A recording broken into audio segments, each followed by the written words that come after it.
নয়ন পথগামী ভবতুনাথ স্বামী নয়ন পথগামী ভবতুকে।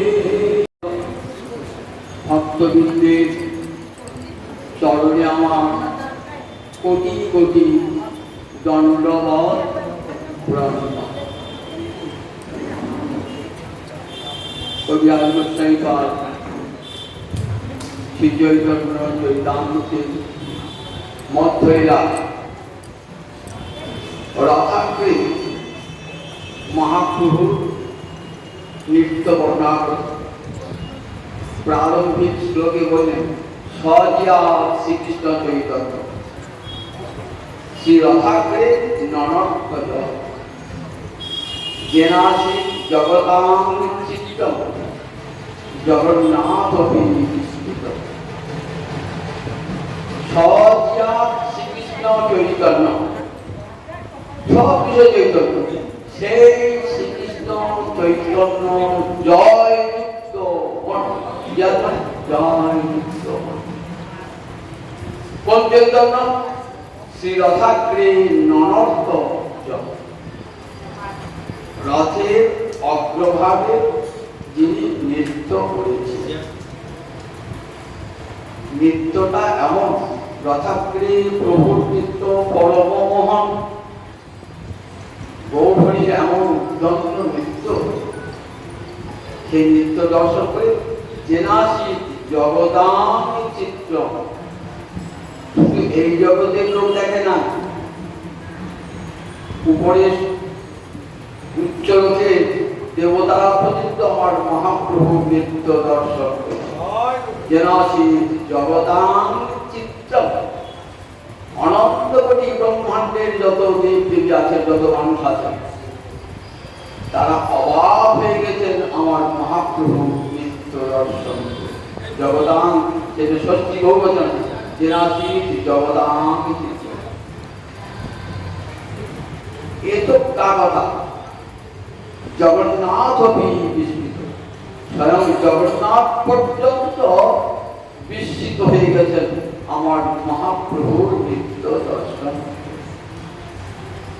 জগতের লোক মহাপ্রভু দর্শন করে বিস্ময় অনুভব করতে পারে, কিন্তু জগন্নাথ তিনি বিস্ময় অনুভব করলেন কেন? বৃন্দাবনে যখন রাসলীলা হচ্ছে, সতীরা তখন কি করেছেন? কৃষ্ণকে নাচিয়েছেন, কৃষ্ণের নাচ রাধায় লিখেছেন। আবার তখন রাধারানী নেচেছেন, কৃষ্ণ লিখেছেন। কিন্তু রাধা কৃষ্ণ উভয় নৃত্য করছেন। এটা তো কৃষ্ণ বলে দেখেন না, যুগলে নৃত্য করছেন। দেখেছেন কি? যখন রাধায় নৃত্য করছেন তখন কৃষ্ণ দেখছেন, যখন কৃষ্ণ নৃত্য করছেন তখন রাধায় দেখছেন। রাধা গোবিন্দ একসঙ্গে নাচছে যুগলে, এটা তো গোবিন্দ দেখেন না। জগন্নাথকে স্বয়ং গোবিন্দ জগন্নাথ এসেছেন, তো তিনি আজকে নিজের নাচ নিজে দেখে, যুগল না দেখে নিজের নাচ বিস্মিত করলেন। রথাগ্রে প্রভু নৃত্য পরম। এই রথযাত্রার তাৎপর্য কি? ভগবান আসছেন নীলাচলতে, সুন্দরাচলে, যেখানে গুন্ডিচা মন্দির। তাৎপর্য, দ্বারকা হতে গোবিন্দ আসছেন বৃন্দাবনে। এই যে গুন্ডিচা, ইন্দ্রদ্যুম্ন পত্নী, ইন্দ্রদ্যুম্ন মহিষী গুন্ডিচা, তিনি মায়ের কত ভালোবাসতেন জগন্নাথ। তাই তিনি মা যশোদার প্রতিভু। গোবিন্দ আসছেন বৃন্দাবনে, তো কোথায় আসছেন? মা যশোদার কাছে আসছেন, বৃন্দাবনে আসছেন। দ্বারকা হলো ঐশ্বর্যের ভূমি, বৃন্দাবন হলো মাধুর্যের ভূমি। ঐশ্বর্যের ভূমি থেকে গোবিন্দ আসছেন মাধুর্যের ভূমি। দ্বারকা থেকে বৃন্দাবনে আসেন।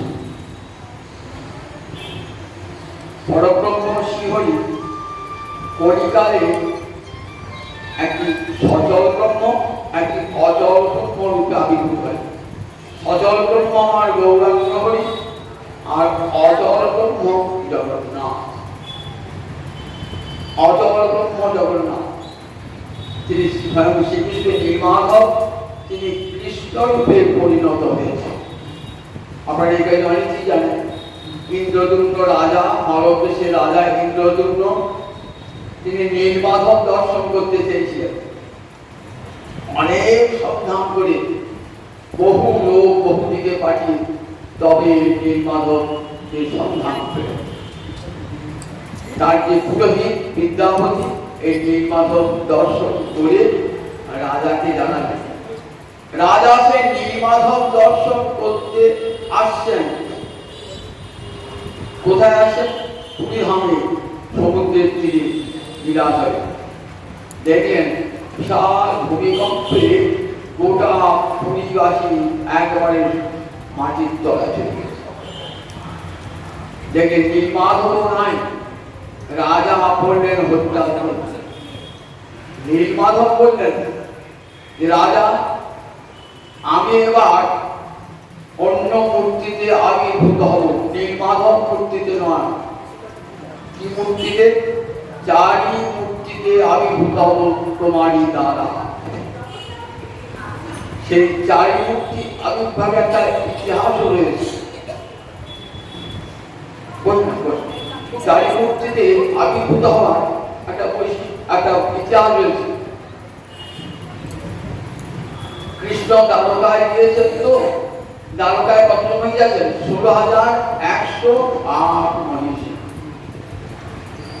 রূপে গুণে তারা কেউ কিন্তু কম নয়। তারা গোবিন্দ সেবা করেন প্রাণ করি, তথাপি গোবিন্দ ভোজের কথা বুঝতে পারে না।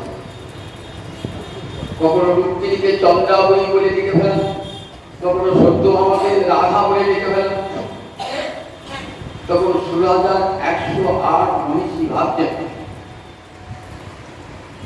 যে রাধে রাধে বলে হঠাৎ ঘুম ভেঙে যায়, আমাদের নাম প্রতি পত্রস্খলন হয়। এ রাধাটাকে তার এত যে আমাদের মুখ ছাড়িয়ে যায়। সে রাধারীর সংবাদ, ভোজের সংবাদ তো এই 16,108 মহিষী পান নাই। কে জানে বৃন্দাবনের কথা? বৃন্দাবনের কথা জানে একমাত্র রোহিণী বলরামের মা, কিন্তু বৃন্দাবনে ছিলেন। তাই রোহিণী বড় মাকে সবাই ধরলেন, কি বড় মা বৃন্দাবনের কথা বলো, বিশেষ করে বৃন্দাবনের রাধারানীর কথা বলো। বললেন, দেখ আমি তো মা, মা হয়ে কখনো ছেলের ভালোবাসার কথা আমি বলতে পারি, ছেলের প্রেমের কথা বলতে পারি? বড় মানুষ আর তখন জানতে পারবো না রাধারানী কে, রাধারানীকে এত কৃষ্ণ ভালোবাসেন কেন? ঘুমের ভরে রাধা দেবী চিৎকার করছেন, আমার সে ভোজের কথা শোনাবো? বলে না না, আমি শোনাতে পারবো না, কারণ এখানে স্বয়ং কৃষ্ণ বলরাম বলেছেন ভোজের কথা শুনতে। বলে না মা, আমরা সুভদ্রাকে দ্বারে প্রহরী রূপে লিখে দেব, তুমি আমাদের শোনাবে ভোজের কথা। বিশাল হল, এখানে 16,108 মহিষী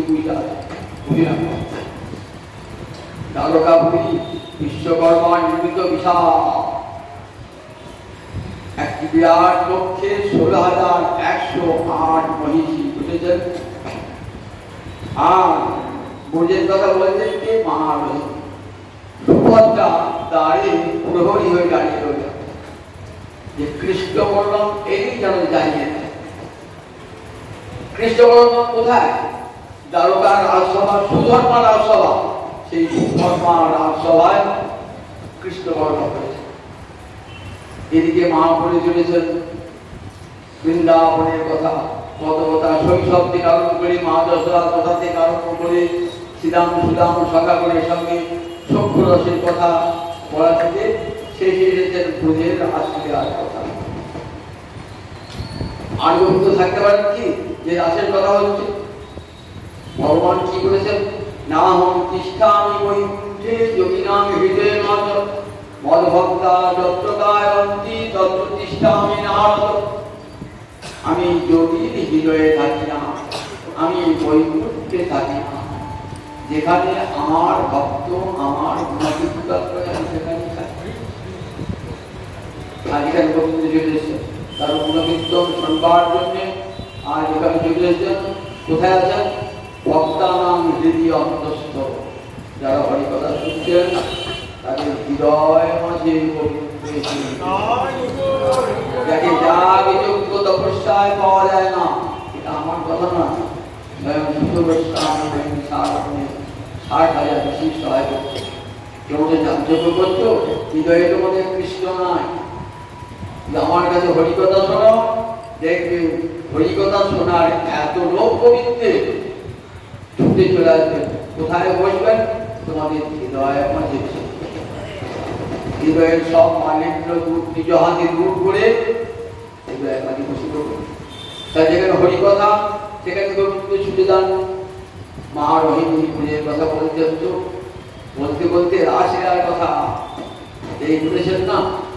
আর তো কৃষ্ণ বলরাম থাকতে পারে না, ছুটে সুভদ্রা ছুটতে ছুটতে এত আত্মসমাহিত তন্ময় হয়ে গেছে যে তুই দাদা আসছে কিনা একটু আর লক্ষ্য করে। দু মাসে সে গাড়িতে করেছে। কৃষ্ণ বলরাম মাঝখানে সুভদ্রা নিজের কথা শুনতে শুনতে কি হলো? কৃষ্ণ বলরাম কৃষ্ণ প্রেমে বলে গেল, দ্রবীভূত হয়ে গেল। বিশাল গোবিন্দ বামন হয়ে গেলেন। দুটি চরণার হল না, দুটি পা দেখা যাচ্ছে না, দুটি হাত দেখা যাচ্ছে। বলরাম হল তাই, সুভদ্রার তাই। আবার ওই সুদর্শন চক্রটি ওটিও বলে সোজা হয়ে দণ্ড হয়ে গেছে। এমন সময় দেবর্ষি নারদ এসেছেন হরিগুণ গান করতে করতে। নারদ দেখে অপূর্ব মূর্তি, ভগবানের কত মূর্তি দেখেছে। মৎস্য পূর্ব বরাহ কত মূর্তি ভগবান দেখেছে। এমন মূর্তি খুঁজে করা মূর্তি দেখি না। নারদ উচ্চেশ্বরে হরে কৃষ্ণ কৃষ্ণ কৃষ্ণ হরে হরে হরে রাম রাম রাম হরে হরে বিরাজন থেকে কৃষ্ণ। তখন কৃষ্ণ বলরাম সুভদ্রা আমার স্বাভাবিক বলছেন, প্রভু কি অভূত মূর্তি দেখালে। তোমার তো পৃথিবীতে কত অবদান কত মূর্তি আছে। প্রভু তুমি নারদকে কৃপা করে এই মূর্তি জগতে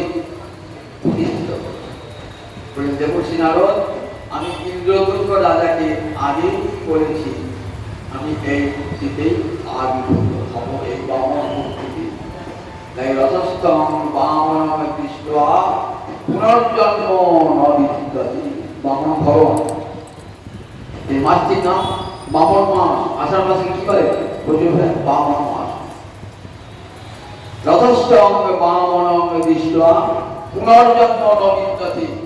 রথে যদি জগন্নাথ বামনরূপী ভগবানকে দর্শন করেন আর পুনর্জন্ম। কোথায় আবির্ভূত হবেন? মহাম্ভোজে স্থিরে কনকটুচিরে নীল শিখরে বসন প্রসাদান্ত সহজ ভদ্রেণ বলিনা সুভদ্রা মধ্যস্থ সকল সুর সেবক শরদ জগন্নাথ স্বামী নয়ন পথগামী ভব তুমি। জগন্নাথ স্বামী নয়ন পথগামী ভব তুমি। জগন্নাথ স্বামী নয়ন পথগামী ভব তুমি। মহাম্পদে, অম্পদি মানে সমুদ্র, অম্প মানে জল, জল ধারণ করে বলে সমুদ্রের একটা নাম অম্পদি। মহাম্পদের তীরে, মহাসমুদ্রের তীরে কনকরুচিরে নীল শিখরে, নীলগিরি পাহাড়ে যেখানে স্বর্ণ কান্তিযুক্ত তার শিখর। বসন প্রসাদান্ত সহজ বলভদ্রের বলিনাম। প্রসাদের অভ্যন্তরে বসে আছেন জগন্নাথ, বলরাম, সুভদ্রা। বসন প্রসাদান্ত, প্রাসাদের অন্তঃপুরে বসে আছেন। সঙ্গে গেছেন সহজ বলভদ্রের বলিনাম। সহজাত বলরাম, অগ্রজ বলরামকে সঙ্গে নিয়ে মাঝখানে আছেন সুভদ্রা।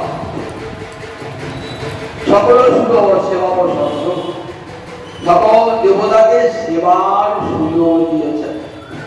রাত্রিকালে এসে দেবতারা জগন্নাথের সেবা করেন।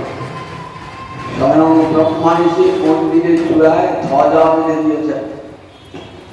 সেই মহাপ্রভু স্থিতি বড় করেছিলেন শিকারে, সেখানে আমি প্রতিষ্ঠিত হব এই মূর্তিতে, চারি মূর্তিতে। বলরাম, জগন্নাথ, সুভদ্রা আর সুদর্শন চক্র দণ্ডে।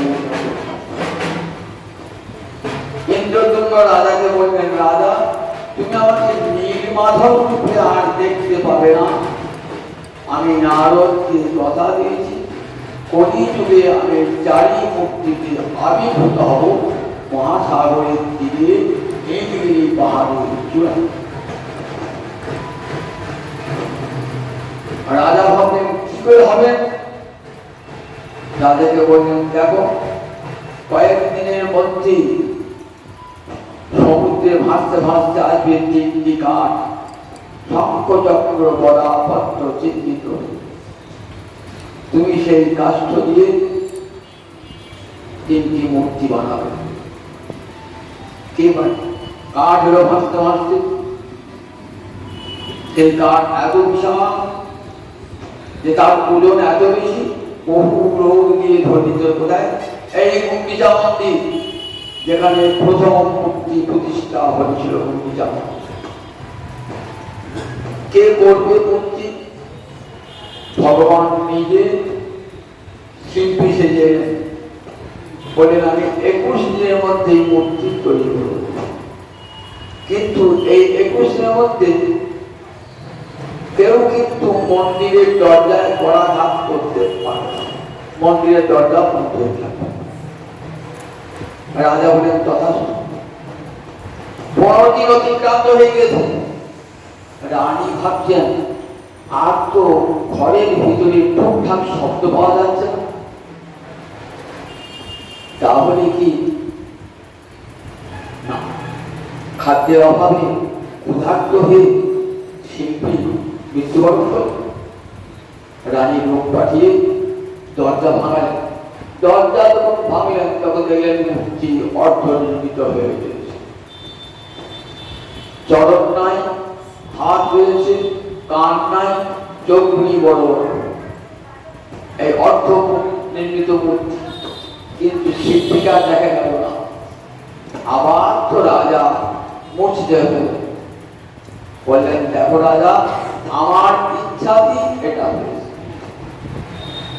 আমি নারদকে কথা দিয়েছি এই মূর্তিতেই আমি আবির্ভূত হব, তুমি এই মূর্তিতেই আমাকে প্রতিষ্ঠিত করো।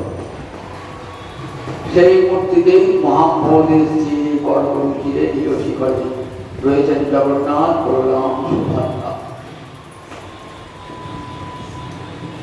জ্যৈষ্ঠ পূর্ণিমায় তার জন্ম, ওই দিন স্নান যাত্রা হয়, জন্মের দিন অভিষেক করা হয়। অক্ষয় তৃতীয়ার দিন চন্দন যাত্রা হয়। জ্যৈষ্ঠ পূর্ণিমায় স্নান যাত্রার পর এক পক্ষকাল 15 দিন আর জগন্নাথ দর্শন হবে না। ওই সময় অঙ্গ সেবা হয়। জগন্নাথের যারা সেবক তারা কি বলেন, জগন্নাথের জ্বর হয়েছে, জগন্নাথ আমার জ্বর হয়নি কি? জগন্নাথ লক্ষ্মীর সঙ্গে পরামর্শ করছে, অনুমতি চাইছেন, দেবী আমি কয়েকদিনের জন্য বৃন্দাবন ঘুরে আসবো।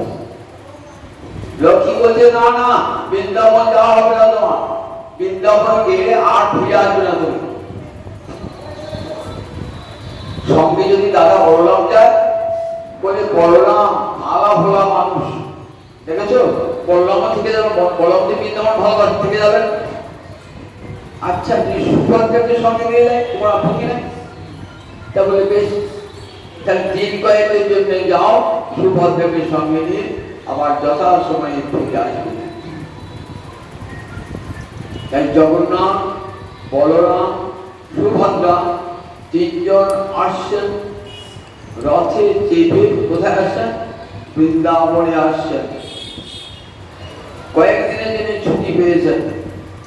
যেদিন গুন্ডিচা মন্দির মার্জন হয়, ওই দিনে নবযৌবন বা নেত্রোৎসব হয়। তারপরের দিন আষাঢ় মাসের শুক্লপক্ষে দ্বিতীয়া তিথিতে আসবেন গোবিন্দ, 9 দিন থাকবেন এই গুন্ডিচা মন্দিরে। মহাপ্রভু এই যখন জগন্নাথ দর্শন করতেন না, কেমন দর্শন করতেন? যে কালে দেখি জগন্নাথ বলরাম সুভদ্রা সাথ, তবে জানি আইন কুরুক্ষেত্র, সফল হইল জীবন দেখিল পদ্ম লোচন, জুড়াইল তনু মনোনেত্র। যে কালে দেখে জগন্নাথ বলরাম সুভদ্রা সাথ, জগন্নাথকে যখন দর্শন করতেন দেখেন বলরাম আর সুভদ্রা পাশে আসে, তখন কি ভাবতেন? আমি কুরুক্ষেত্রে কৃষ্ণ দর্শন করছি। রাধারানীর ভাব কান্তি অঙ্গীকার করে গৌরাঙ্গ হয়ে এসেছেন। তো বাহিরে গৌরাঙ্গ তনু, অন্তরে যে শ্যাম চক্ষু। বাহিরে গৌরাঙ্গ কিন্তু অন্তরে শ্যাম চক্ষু। রাধা ভাবে ভাবিত হয়ে এসেছেন, রাধারানীর কান্তি ধর্ম করেছেন। তাই কুরুক্ষেত্রে রাধারানী কৃষ্ণ দর্শন করেছিলেন। কৃষ্ণ দর্শন করে রাধারানী তার অন্তরের ব্যথা গোবিন্দকে জানাচ্ছে। কুরুক্ষেত্রে কখন দর্শন করে দেখি? যখন কৃষ্ণতন তারকায়, তখন একবার পূর্ণগ্রাস সূর্যগ্রহণ হয়। পূর্ণগ্রাস সূর্যগ্রহণ আমরা কি করি? তীর্থে তীর্থে স্নান করি। সবাই এসেছেন কুরুক্ষেত্রে প্রভাস তীর্থে স্নান করবার। ভারতবর্ষের বিভিন্ন স্থান থেকে বহু নরনারী, রাজা, রাজন্যবর্গ সব উপস্থিত হয়েছে। এদিকে ব্রজ থেকে এসেছেন কারা? নন্দ মহারাজ এসেছেন, শ্রীরাম সুদাম সখাগণ এসেছেন, আবার ব্রজ গোপীগণ এসেছেন। ভারতবর্ষের সমস্ত রাজা নরনারী এসেছেন কি জন্যে? পূর্ণ ফল কামনায়। চন্দ্রগ্রহণ বা সূর্যগ্রহণ হলে কি করে? পৃথিবী পাপ স্পর্শ করে। পাপ মুক্তির জন্য গঙ্গায়, যমুনায়, গোদাবরী, নর্মদা, সিন্ধু, কাবেরী সব স্নান করে। তো প্রভাসিত স্নান করছে পূর্ণ লাভের আশা। আর নন্দ মহারাজ এবং ব্রজবাসীগণ কি জন্য এসেছেন? কোন পুণ্য লাভের আশায় নয়। কি জন্য এসেছেন? একবার কৃষ্ণকে দেখবার। উদ্দেশ্যগত পৃথক, তাদের কৃষ্ণ ভালোবাসায় হৃদয় এত পূর্ণ, তাদের কাছে পাপ পুণ্য বলে কিছু নাই। কৃষ্ণই তাদের সর্বস্ব, কৃষ্ণই তাদের ধর্ম, কৃষ্ণই তাদের ধ্যান, জ্ঞান, তপস্যা, ব্রত সব। একবার শুধু কৃষ্ণ দেখবার ইচ্ছা। শুনতে বলেন মা দিদি খায়া, শুধু কৃষ্ণকে দেখবার ইচ্ছা। দিদিক্ষার শব্দটি এত তাৎপর্যপূর্ণ, ভাগবতের প্রতিটি শব্দ। দিদিক্ষরা বললেন কেন? বললেন দেখো, দেখবার ইচ্ছা। ইচ্ছা হলে সংস্কৃতে সম্পর্কিদায় হয়। তিরিশ ধাতুর সম্পত্তি করে দিদিক্ষা। দিদিক্ষরা দ্বিতীয়রা বলছেন দেখবার হেতু এলেন, একবার কৃষ্ণকে দেখবার জন্য এলেন, পূর্ণ লাভের জন্য নয়। নন্দ যশোদা গোবিন্দকে পেয়ে কত আনন্দ, শ্রীরাম সুদাম সখাগণ কৃষ্ণকে পেয়ে কত আনন্দ। ব্রজগোপীরা দূরে দাঁড়িয়ে আছে, যেখানে মা বাবা সেখানে তার ব্রজগোপীরা যেতে পারেন না, যদি অবসর খুঁজছেন কখন মা বাবা একটু দূরে সরে যাবে, আমরা আমাদের প্রাণের কথাটা গোবিন্দকে জানাবো। গোবিন্দর কাছে গিয়েছেন, রাধানিয়া বিললিতা বিশাখা সব সখীগণ দিয়েছেন। অনেকক্ষণ মুক্তি নামিয়ে আসেন, মুখে যেন ভাষা আসছে না, কথা বলতে বড় কষ্ট হচ্ছে। বলছেন কৃষ্ণ কি অপি সনাতন, আমাদের কথা মনে আছে তো? আমাদের কথা মনে আছে? দেখো কতদিন ভুলে চলে এসেছো, সেই ব্রজের বৃন্দাবন, যমুনাপুরী, বংশীবর, কেশিঘাট তোমার এত প্রিয়, সেই বৃন্দাবন ছেড়ে তুমি এখানে কেমন করে আছো? বৃন্দাবনের কথা কি একবার মনে পড়ে না? তোমার শ্রীরাম সুদামের সখা, শ্রীরাম সুদাম সখার কথা, শ্যামলী ধমলীর কথা, মা যশোদা পিতানন্দের কথা, বড় চিত্র কেমনই পাশরিয়া, কেমন করে ভুলে গেলে তুমি, একবার মনে পড়ে না? কৃষ্ণ কি বলছেন যে দেখো তোমাদের সঙ্গে যেমন বিচ্ছেদ বা মিলন, এটা সব ভগবানের ইচ্ছা। ভগবানের ইচ্ছা একটা মানুষের সঙ্গে একটা মানুষের বিয়োগ এবং সংযোগ, এটা ভগবানের ইচ্ছায় না। রাস্তার এক পাশে একটা খড়ের টুকরো পড়ে আছে, অন্য পাশে একটা খড়ের টুকরো পড়ে আছে। ভগবান যদি মনে করেন দুটো টুকরোকে একত্রে মিলন করবো, ঝড় দিয়ে মিলন করতে পারে, আবার দুটো টুকরোকে পৃথক করবো, তাও করতে পারে। আকাশে এ প্রান্তে এক খণ্ড মেঘ, ও প্রান্তে এক খণ্ড মেঘ, ভগবান যদি ইচ্ছা করেন দুটোকে মেলাবো, তাই মেলাতে পারে। আবার এক জায়গায় জমাট মেলাতে মেঘ, ভগবান যদি ইচ্ছা হয় তাকে বিচ্ছিন্ন করবে। তা দেখো ভগবত ইচ্ছা কি তোমাদের সঙ্গে আমার সংযোগ বা বিয়োগ হয়েছে। তখন গোপীরা বলছেন দেখো যদি ভগবানের ইচ্ছা তো হয়ে থাকে, সব ভগবান স্তমে তুমি তো সেই ভগবান, তুমি সেই ভগবান। আমাকে ভগবান বলছো তো, তাহলে আমাকে যদি ভগবান বলো, তাহলে আমার সঙ্গে কারো কখনো বিচ্ছেদ হয় না। ভগবানের সঙ্গে জীবের কোনো দিনের জন্য বিচ্ছেদ হয় না। কেন? ভগবান দুই রূপে প্রতিটি জীবের হৃদয়ে রয়েছেন, পরমাত্মা এবং জীবাত্মা রূপে। যেমন প্রকৃতির মুখ ক্ষিতি অপ তেজ মরুকম, পৃথিবীর সমস্ত সৃষ্ট পদার্থে এই ক্ষিতি অপ তেজ মরুকম আছে, এর সঙ্গে কখনো বিয়োগ হয় না। আমার দেহে মাটি আছে, জল আছে, বায়ু আছে, অগ্নি আছে, কোনদিন বিচ্ছেদ হবে? কোনদিন বিচ্ছেদ হয় না। ঠিক তেমনি দেখো আমার সঙ্গে জীবের কখনো বিচ্ছেদ হয় না। তোমরা যেটা বিচ্ছেদ ভাবছো সেটা অজ্ঞানতার জন্য। জ্ঞান এলে বিবেক এলে আমার সঙ্গে আর তোমাদের মিলনের যে দুঃখ সেটা থাকবে না। তখন রাধারানী কি বলছেন দেখো, পূর্বে উদ্ধব দ্বারে এবে সাক্ষাৎ আমারে, যোগ জ্ঞানের কহিলে উপায়, তুমি বিরগ্ধ কৃপাময়, জানো মোর হৃদয়, মোরে হইছে কহিতে না জুয়ায়।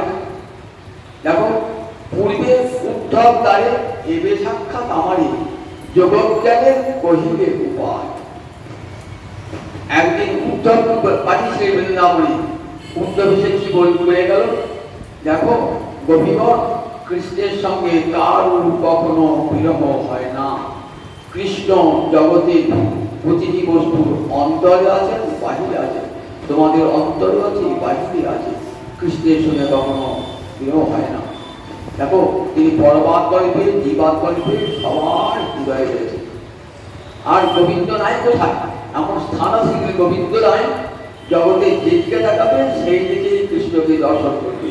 জগতের প্রতি জনতায় গোবিন্দ রয়েছেন, তাই গোবিন্দের সঙ্গে বিরহ কার কখনো হয় না। তাই যোগজ্ঞানের কহিল উপায়। যোগীরা বলে ভগবান সমস্ত জীবের হৃদয়ে জীবাত্মা পরমাত্মা রূপ রয়েছে, এটি যোগীর উপদেশ। আর জ্ঞানীরা বলেন সর্বং খণ্ডিতং ব্রহ্ম, জগতে সর্বত্র ব্রহ্ম আছে। তাই যোগজ্ঞানের কহিলে উপায়, নহে গোপী যোগেশ্বর তোমারও চরণ কমল, ধ্যান করি পাইবে সন্তোষ। গোপীরা যোগীশ্বর নন, গোপীরা যোগী নয়, যে ধ্যান করে তোমার চরণ কমল ধ্যান করে তারা শান্তি পাবে। নহে গোপী যোগীশ্বর তোমারও চরণ কমল, ধ্যান করি পাইবে সন্তোষ। তোমার বাক্য পরিপাটি তার মধ্যে কুটিনাটি, শুনি গভীর পায় আরো রোষ। তুমি যে উপদেশ দিচ্ছ না, এটা আমাদের হৃদয়ে আরো রুষ্ট হয়ে উঠছে, আরো তো ব্যথা পাচ্ছে, দুঃখ পাচ্ছে আমরা। তোমার বাক্যের এমন জটিলতা। কৃষ্ণের একবার 64 গুণের মধ্যে একটা গুণ হচ্ছে বাবদুক, মানে কৃষ্ণ মধুর বাক্য বলতে খুব পটু, সকলের মন ভোলাতে খুব পটু। সেই জন্য কৃষ্ণের একটা গুণ বাবদুক, 64 গুণের মধ্যে একটা গুণ আছে। তাই তোমার বাক্য পরিপাটি তার মধ্যে কুটিনাটি, তোমার বাক্যের মধ্যে অনেক জটিলতা থাকে। শুনে গভীর বাড়ে আরো রোষ, শুনে গভীর আরো রোষ বৃদ্ধি প্রাপ্ত হয়। তাই দেখো, দেহ স্থিতি নাহি যার, সংসার খুব কাহা তার, তাহা হইতে বিরহণে না চাহে উদ্ধার। বিরহ সমুদ্র জলে কামে রহ জানু পার। গোবিন্দ জগতে এই যোগার জ্ঞানের উপদেশটা কাদিকে দেবে? যারা সংসার ধর্মে আসক্ত হয়ে রয়েছে, স্ত্রী পুত্রের ভরণ পোষণে দিবারাত্র ব্যস্ত হয়ে রয়েছে,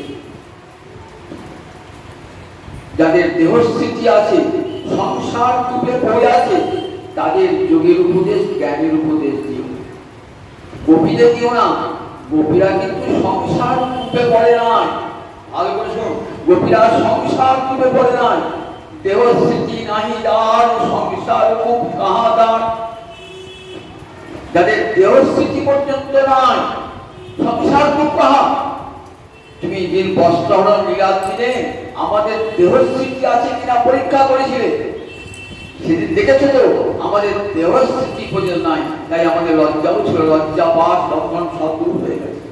তাহলে কাদের দেহস্থিতি নাই, যার সংসার খুব কাহাদার, যার দেহস্থিতি নাই তারা আবার সংসার মুক্ত পুত্র হবে।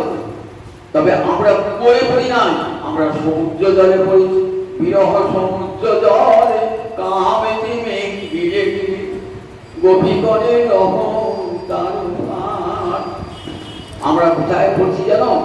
বিরহ সমুদ্র জলে, তোমার বিরহ সমুদ্র জলে পড়েছি। সেখানে কি হয়? তিমি মাছকে গিলে খায়। এমন প্রাণী আছে তিমি মাছকে, বিশাল তিমি মাছ, তাকেও গিলে খায়। তাকে কি বলে? তিমিঙ্গি। আমাদের তো তোমাকে বিরহ বেদনা কেমন, ওই তিমিঙ্গির মতো আমাদেরকে দিবারাত্র এসে আক্রমণ করছে। গোপীগণের রহ তারো পার, গোপীগণকে সেই বিরহ সমুদ্র থেকে উদ্ধার করো।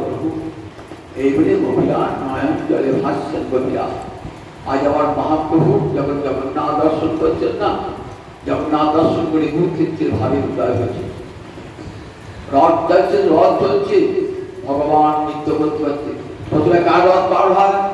প্রথমে সুভদ্রার রথ পার হয়, তারপরে কার রথ পার হয়? বলরামের রথ, তারপরে শেষে জগন্নাথের রথ। সুভদ্রার রথে সুভদ্রা থাকে আর সুদর্শন দণ্ডটি থাকে।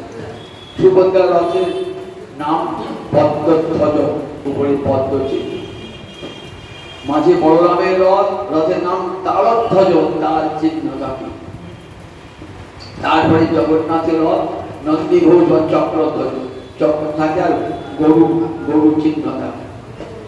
মহাপ্রভু সমস্ত সঙ্গভঙ্গ সঙ্গে নিয়ে পাণ্ডু বিজয় দর্শন করছেন। পাণ্ডু বিজয় মানে পদমুণ্ডনম, সংস্কৃত বলে পদমুণ্ডনম। জগন্নাথ আসবে তো হেঁটে হেঁটে আসবে না, জগন্নাথকে ঘুরে ঘুরে নিয়ে এসে একটা তুলোর বালিশে চাপাতো, আবার সেখান থেকে একটা তুলোর বালিশে, আবার সেখান থেকে একটা তুলোর বালিশে এমনি করে রথে নিয়ে আসবে। এর নাম পাণ্ডু বিজয় বা পহন্ডি বিজয়। মহাপুরুষ সব ভক্তগণকে সঙ্গে নিয়ে জগন্নাথের পহন্ডি বিজয় দর্শন করছে। দর্শন করে এবার রথে চলেছেন, তো বলরামের রথ চলে গেল, সুভদ্রার রথ চলে গেল, এবার জগন্নাথের রথ যাচ্ছে। তো আর মহাপ্রভু উদ্দণ্ড নৃত্য, উদ্দণ্ড নৃত্য কিভাবে? মোহন ভাবের দশা। মোহন ভাবটা কখন? রাধারানী কৃষ্ণ বিবাহে এই মোহন ভাব অঙ্গে অষ্ট সাত্ত্বিক বিকার, স্তম্ভ, কম্প, বৈবর্ণ, অশ্রু, পুল, এগুলি সব একসঙ্গে সুন্দরভাবে উদ্দীপ্ত হয়ে যায়, সুদীপ্ত ওঠে। তখন তখন আর কৃষ্ণ নাম উচ্চার, জগন্নাথ নাম উচ্চার করতে পারছে না। জজ জজ গগ গগ জজ জজ গগ গগ। অন্তরে কি ভাব এসছে? দাস্য ভাব। বলছে সমস্ত ভাবের নিচে থাকে দাস্য ভাব। রাধারানীর যে সিংহারস, সেই সিংহারসের অন্তরে আছে দাস্য ভাব। আমি কৃষ্ণ পদদাসী, নিহরস শুকরাশি, আরে কিয়া করে আত্মসাৎ, দিবান আদেন দর্শন, জারেন মোহর দাস দাসানুদাস। আমি ব্রাহ্মণ নই, আমি ক্ষত্রিয় নই, আমি বৈশ্য নই, আমি শূদ্র নই, আমি ব্রহ্মচারী নই, আমি গৃহস্থী নই, আমি বানপ্রস্থী নই, আমি সন্ন্যাসী নই। তাহলে আমার পরিচয় কি? আমি নিত্যকালীন কৃষ্ণদাস। এই জীবের আসল পরিচয় মনে রাখবেন। ব্রাহ্মণ, ক্ষত্রিয়, বৈশ্য, শূদ্র দেহের পরিচয়, আত্মার পরিচয় নয়। আত্মার পরিচয় সে নিত্যকালের কৃষ্ণ দাস। জীবের স্বরূপ হওয়ায় নিত্য কৃষ্ণ দাস। মহাপুরুষ সেইভাবে কীর্তন করতে হচ্ছে যে জজ জজ গগ গগ জজ জজ গগ গগ। কীর্তন জগন্নাথ আর কিছুক্ষণ পরেই ভাবের পরিবর্তন হল। দামোদর গান গাইছে, কি ভাব? কৃষ্ণ লই পুরিজে যাহাই এ ভাব অন্তর। গোবিন্দ আমাদের কথা দিয়েছেন কুরুক্ষেত্রে, কি বলেছেন? বলছেন দেখো আমার দুর্ভাগ্যবশত আমি এখানে আছি, কংসের যত দুষ্টপক্ষ সেগুলি সব হত্যা করে, আর দু চারজন আছে তাদের হত্যা করে আমি শীঘ্রই বৃন্দাবনে ফিরে যাব। কৃষ্ণ কথা রেখেছেন, তাই বৃন্দাবনে ফিরে আসি। কাল বলে কালা গেল মধুপুরে, সেকালে কত বাকি, আমার যৌবন সাজরে সরিতেছে ভাটা, তাহারে কেন মনে রাখি। রাধারানী গেছেন আতুল বিরাতে, কাল বলে গেল, বলে অহম আসছে, যাওয়ার সময় বলে গেছিলেন আমি আবার ফিরে আসবো, কাল ফিরে আসবো, শীঘ্রই ফিরে আসবো। তাই কাল বলে কালা গেল মধুপুরে, সেকালে কত বাকি, আমার যৌবন সাজরে সরিতেছে ভাটা, কেমন তাহারে রাখি। আর ভাবে রাধারানী কৃষ্ণ আছে, সেই তো পরাণনাথ পাই, যার লাগি মদন দহনে ঝুড়ি গেল। এই গান গাইছেন স্বরূপদামোদর, সুন্দর কণ্ঠ তো, সেই কণ্ঠে গাইছেন যার লাগি মদন দহনে ঝুড়ি গেল। যেন বলছেন দেখ দেখ আসিছে কালিয়া হেলিয়া দুলিয়া রসমন পুনহা। এক পাশে স্বরূপদামোদর, এক পাশে রাধারানন্দ। ও ভরি রাধারানী ভাবে বিভাগ বলছেন দেখ দেখ সজনী, এই আসিছে কালিয়া হেলিয়া দুলিয়া রসমন পুনহা, বাজিছে নূপুর মধুর মধুর নবীন নাটুয়া ঠাম। ওই দেখ আসিছে কালিয়া হেলিয়া দুলিয়া, দেখ রে কি আনন্দ কর সুবিধা। দেখ আমার প্রাণনাথ আজ আমার কুঞ্জে আসছে, কালী কুঞ্জ সাজিয়েছি, সেই কুঞ্জে আমার প্রাণনাথ, কতদিন বাদে আমার প্রাণনাথ আসছেন। দেখ দেখ কেমন আসছেন, হেলতে দুলিতে আসছেন, দেখ প্রাণনাথ। আমি তো ওই হাতি ঘোড়া যখন কুরুক্ষেত্রে দর্শন হয়েছিল, তখন বলছে দেখো সেই আমি সেই তুমি ছিলব সঙ্গম। দেখো রাধা চুপি রয়েছে, আমি রয়েছি, আমাদের সেই মিলনও হয়েছে। কিন্তু দেখো তোমার যে অন্য দেশ, অন্য সত্য, অন্য দেহে ব্রজজনে কবু না হয়। তুমি একবার বৃন্দাবনে চলো প্রভু, বৃন্দাবনে গিয়ে সেখানে কি আছে? সেখানে আছে হাতি ঘোড়া নয়, সেখানে রথ নয়, সেখানে কি আছে? গোসকলে গরুর গাড়ি আছে, সেখানে ধেনুবৎস আছে, সেখানে যমুনা আছে, সেখানে কবিরার গান আছে, সেখানে বসন্ত ঋতু আছে, ভ্রমণ ভ্রমণী গান করছে, সেখানে নিরন্তর ময়ূরী নাচছে। সেইখানে চল শ্যাম সুন্দর শিখে বিচ্ছ পূজা বিভূষণ গোপী ভঙ্গিম মুরলী বদন ইহা সারি কৃষ্ণ যদি হয় অন্যাকার কবিকার ভাবনা যায় নিকট তাহা। তোমাকে কবিরাজ পৃথিবী দেখতে ভালোবাসে, ওই শ্যাম সুন্দর পদনে মনে শ্যাম সুন্দর পদনে মন মাথায় ময়ূর পাখা রয়ে যমুনা কুলে নিপহুনে ভঙ্গ ভঙ্গিম হয়ে দাঁড়াবে প্রভু। ওই রূপ ছাড়া গোপীরা অন্য কোনো রূপ দর্শন করে না। তোমার এই শ্যাম সুন্দর শিখিবিচ্ছ পূজা বিভূষণ গোপী ভঙ্গিম মুরলী বদন। রাধানী তার যে রূপ দেখেছে নিরন্তর, সেই রূপ ছাড়া দেখে নামে তারে শৈব, দেখে নামে তারে এক জঙ্গে একই রূপ নয়নে না ধরে বেঁধেছে মিনন চূড়া নবগুঞ্জা লীলা তার উপর ময়ূরের পাখা মামে হেলা হীরা। দেখো কেমন রূপ, কেমন দাঁড়িয়ে আছেন, কদম মূলে দাঁড়িয়ে আছেন মোহন মুরলী হাতে। সেই রূপ দেখে রাধানী অচেতন হয়ে গেছে সেই রূপ দর্শন করে, তাই অন্য কোনো রূপ দেখছেন না। সর্বদামোদরকে রাজা বলছে সই আমার কানুষে বিনোদ রায়, সই আমার কানুষে বিনোদ রায়, বিনোদ ত্রিপুরে বিনোদ মরিয়া বিনোদ বিনোদ রায়, বিনোদ কপালে বিনোদ তিলক বিনোদ বিনোদ রায়।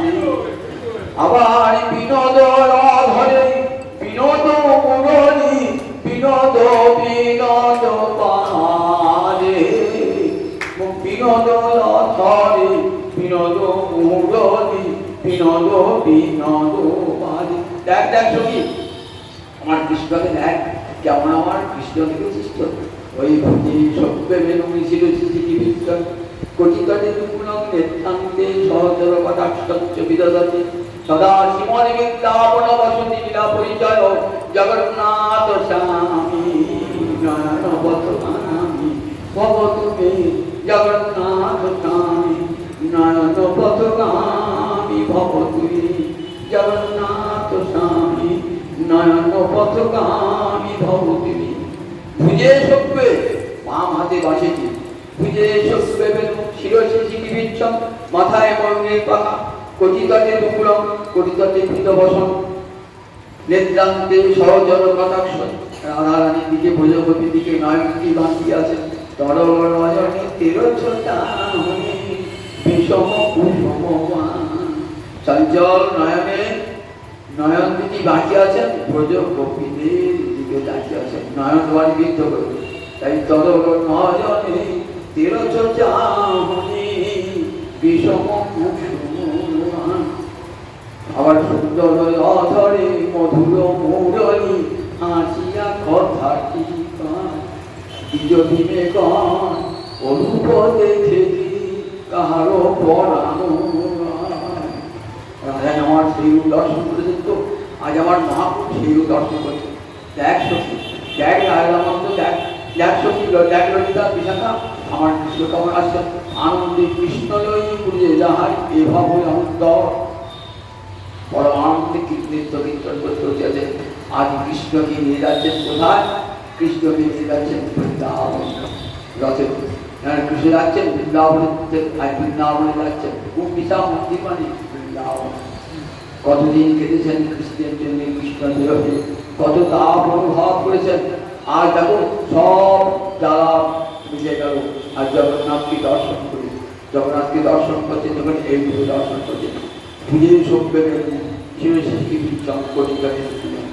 এই পুজো দর্শন করছেন আমার মহা।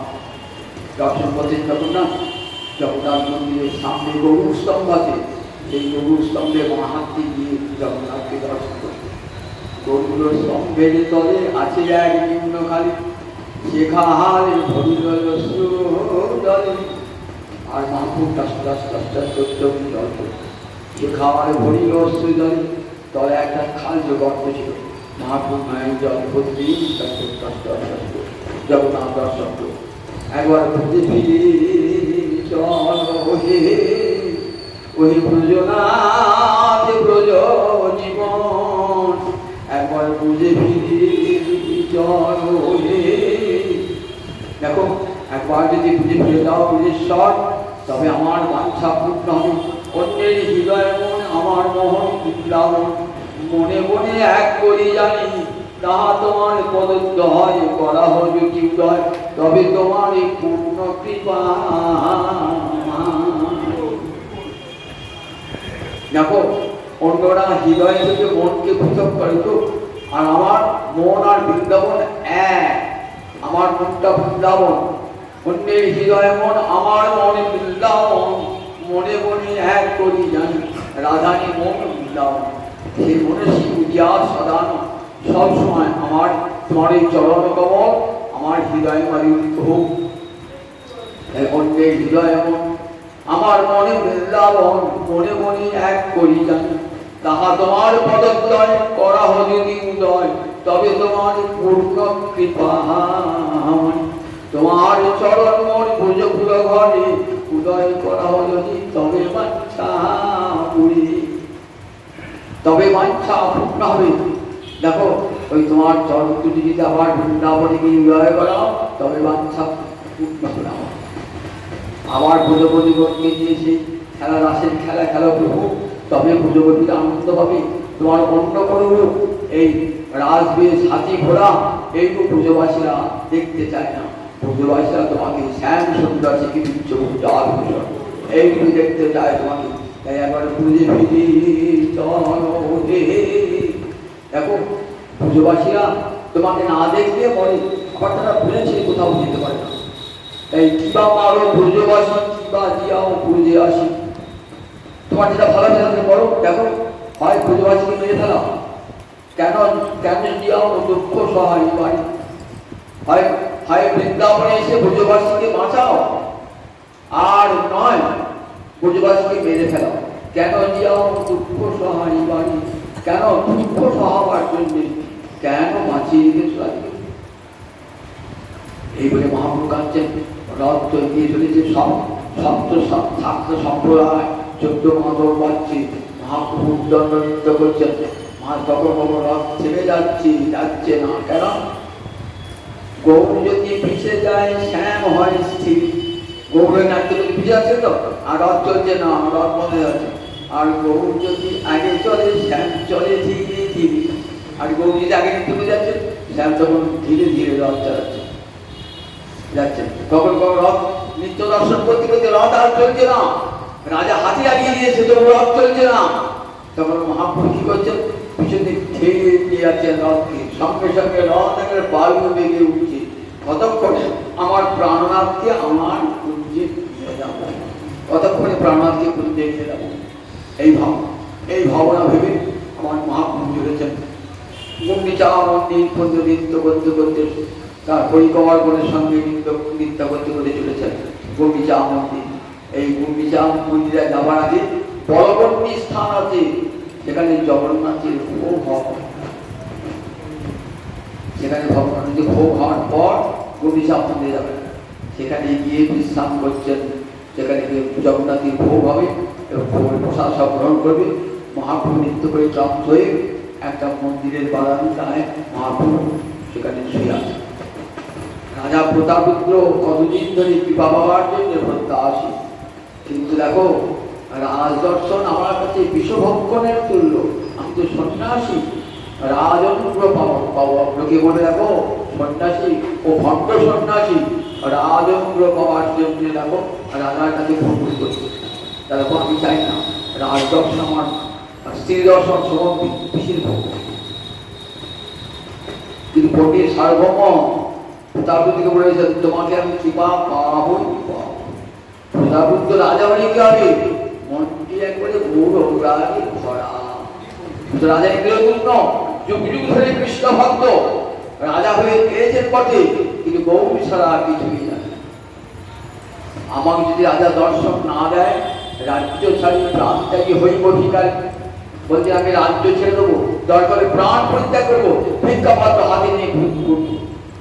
তার প্রতিজ্ঞা আমাকে দর্শন করবে না, আমারও প্রতিজ্ঞা আমি তার চরণ ছাড়বো না। দেখেছেন তো কেমন রাজা?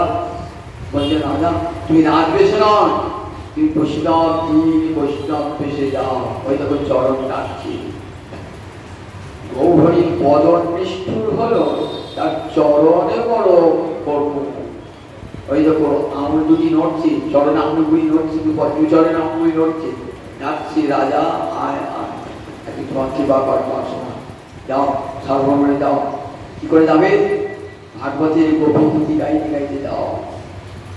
জয় প্রীতি জন্মনাধিকং সয়তে ইন্দিরা সংসদত্ত, এই গান গাইতে গাইতে করছিলাম।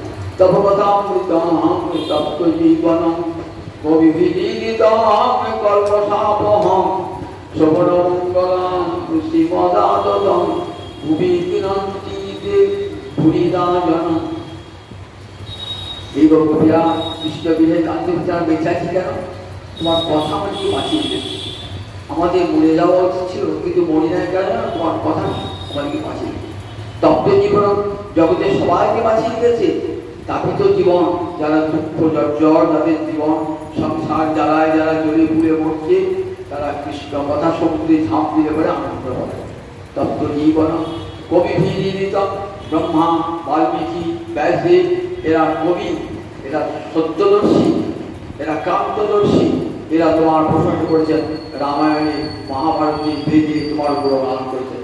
কবি কল্পসাপম, তোমার নাম একবার উচ্চারণ করলে কি হয়? তোমার কথা শুনলে কি হয়? সমস্ত কর্ম প্রারব্ধ অপ্রারব্ধ সঞ্চিত সমস্ত কল্প নাশ হয়ে যায়। শ্রবণমঙ্গলম, শুনলেই মঙ্গল হয়ে যায়। তোমার কথা অন্য শাস্ত্রের কথা শুনলে মঙ্গল হয় না, জীবনে প্রতিপালন করতে হয়। আর কৃষ্ণ কথা শুনলেই মঙ্গল। কেন? আপন স্বরূপ কৃষ্ণ কথা শ্রবণমঙ্গলম। শ্রীমৎ সব লক্ষ্মী লুকিয়ে আছে কৃষ্ণ কথায়। যেখানে কৃষ্ণ কথা সেখানে লক্ষ্মী দেবী স্বয়ং হাজির হন। লক্ষ্মী দেবী হাজির হলে আর ঐশ্বর্যের বাকি থাকে নাকি? যেখানে সব ঐশ্বর্য রং হয়ে যায়। যেখানে লক্ষ্মী সেখানে সব ঐশ্বর্য যায়। শ্রীমৎ আদতক ভূমি, গোবিন্দ না থাকবে তার কথা ছড়িয়ে আছে পৃথিবীতে। কথা ছড়িয়ে আছে রামায়ণে মহাভারতে বেদে পুরাণে। আদতক মানে বিস্তৃত, ভূমি মানে পৃথিবীতে সর্বত্র কৃষ্ণ কথাকে রেখে দিয়েছেন।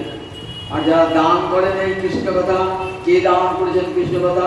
ব্রহ্মা দান করেছেন, বাল্মীকি দান করেছেন, ব্যাসদেব দান করেছেন, সুখদেব দান করেছেন, এরা প্রহ্লাদ দান করেছেন, সনকাদিনী দান করেছেন। এরা সব ভূমিদা দাতা। ভূমিদা মানে ভূমি মানে প্রচুর, প্রচুর দাতা, সব জেলা দাতা আর শিরোমণি। এই কীর্তন করতে করতে যখন গিয়েছেন বিপদী নয় পুণ্যে করে পদ সম্মাহন গৌরহরির চরণ টিপছেন। বলছে না আচম্বিতে আসক্তি কে তুমি প্রিয়াও কৃষ্ণহরিনাম প্রথম কে তুমি করিলে এমন হিত।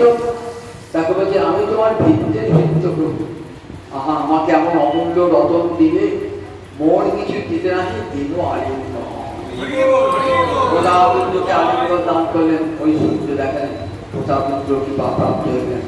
এই প্রতাপরুদ্র সারাটা জীবন গৌরহরির চরণে আত্মসমর্পণ করলেন। প্রতাপরুদ্র এমন রাজার এত কৃষ্ণ ভালোবাসা, গৌর ভালোবাসা। এইখানে প্রতাপরুদ্রের কৃপা হলো। এরপর যাবে গুন্ডিচা মন্দির। গুন্ডিচা মন্দির কিন্তু আজ রাত্রে প্রবেশ করবে না। আর জগন্নাথের সেবা হবে ওই গুন্ডিচা মন্দিরের বাইরে তিনি সেবা হবে। আগামীকাল গুন্ডিচা মন্দিরে ঢুকবেন। মহাপ্রভু আপনি সেখানে 9 দিন থাকবেন। মাঝে একদিন আসবেন ঘোড়া পঞ্চমীতে, লক্ষ্মী দেবীর মান একবার দিন আসবেন, একবার ঘোড়া পঞ্চমীতে, তারপর আবার ফিরে যাবেন গুন্ডিচা মন্দিরে।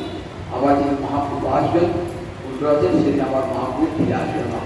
এমনি করে মহাপ্রভু ভক্তগণকে সঙ্গে নিয়ে নীলাচল থেকে সুন্দরাচলে পরমানন্দে হরে কৃষ্ণ নাম কীর্তন করতে করতে সমস্ত মন্দির মুখরিত করে দিবারাত্র নয়নজলি জগন্নাথ স্বামী নয়ন পদকানি ভবতুমে জগন্নাথ স্বামী নয়ন পদকানি ভবতুমে জগন্নাথ স্বামী নয়ন পদকানি ভবতুমে। আমাদের সবাই দৃষ্টিগোচর হন জগন্নাথ, তিনি জগতের নাথ। কৃপা করে যেন আমাদের সবার দৃষ্টিগোচর হন, সকলের মঙ্গল সাধন করুন। জয় নিতাই জয় নিতাই। রাধে কৃষ্ণ গোবিন্দ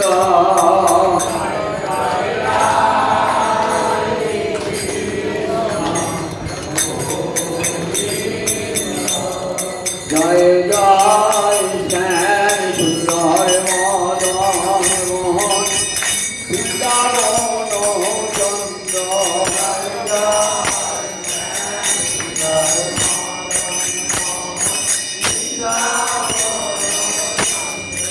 জয় জয় রাধা রমণ রাধি বিহারী বিগোকুলানন্দ।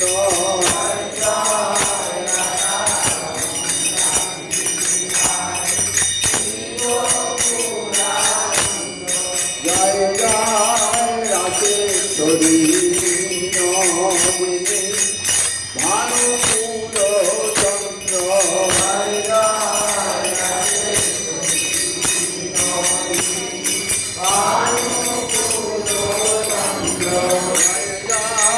যত সখীবৃন্দ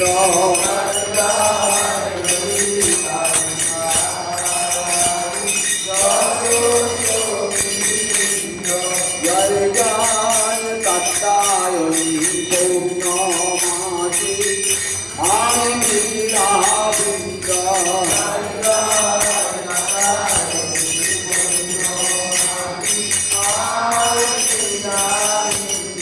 জয় জয় তিরুপমঞ্জরী মঞ্জরী অনঙ্গ।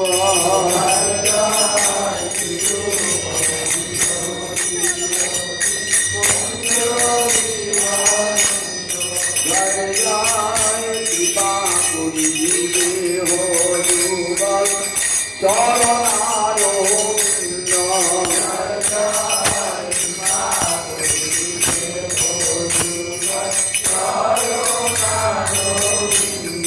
জ্ঞান রাখুল প্রাণে গাইতে পারি জয় রাধা গোবিন্দ।